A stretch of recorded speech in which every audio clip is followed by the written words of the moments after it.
When Dave and I were growing up, the idea of collecting playing cards didn't really exist. We had a couple decks to choose from: Bicycle, Tally-Ho, and B brand playing cards. Playing cards were a deck of bicycles and Go Fish with my grandma.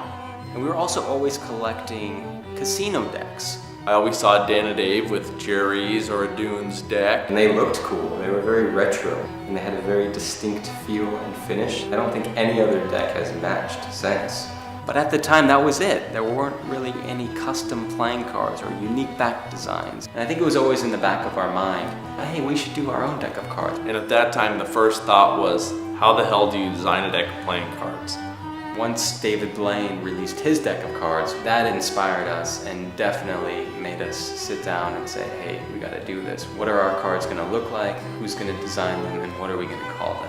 When Dan and Dave told me they're making their own deck, and I, as a joke, said, make one white, one black, call it Smoke and Mirrors. It's just an empty canvas. Anything can be on this card. And I think it took working with Cy Scott initially for us to grasp that. Then it just opened the floodgates. The exciting part about designing a deck of playing cards is seeing where you can take it.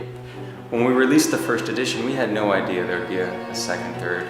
Initially, I don't even think the thought of selling it occurred to us. The first time I ever heard of a playing card deck being sold for over $100, I looked and saw what it was. It was a Smoke and Mirrors deck. I couldn't believe it. We used to use those as just like normal cards. We had no idea they would spawn this entire collectible market. It's something that, you know, went way bigger than we ever expected. It's amazing the recognition and the support the cards have had over the years. The Smoke and Mirrors were designed for magicians and cardists. They were designed to be used. You know, we built them to last, to be beautiful, to fan well, to shuffle well. And as we printed the following editions, we always added something new. What if we could do this? What if we could do that? It was always just our mission to constantly improve the quality of the cards. There was always a limitation in the past, whether it was budget, technological reasons. What's the next big thing? And now it was, you know, pull out all the stops. At first, version 7 was just going to be another color. We actually teased it in version 6 by including an ad card that was potentially the design for version 7.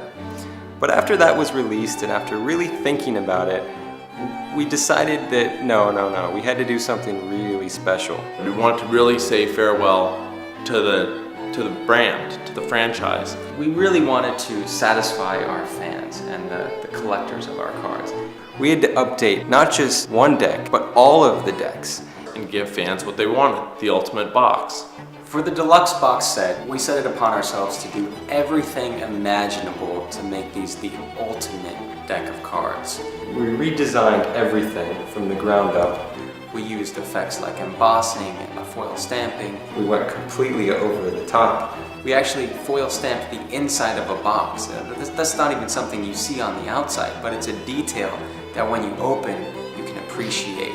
Everything matches, everything is exactly the way we want it.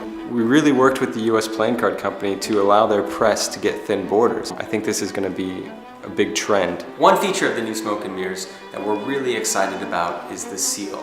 This has been something on our mind for a long time, and it's something that, you know, we thought, why hasn't this been done before? It's so simple. And all we did was add a perforation along the crescent. So that way it's no longer difficult to open a box. The Smoke and Mirrors Deluxe box set is 5 years of experience for Dave and I in printing playing cards.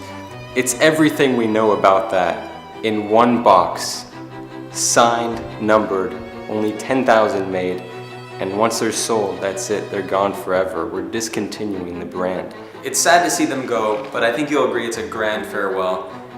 The Smoke and Mirrors were a fantastic run. We thank you for that, and we hope you enjoy this final edition.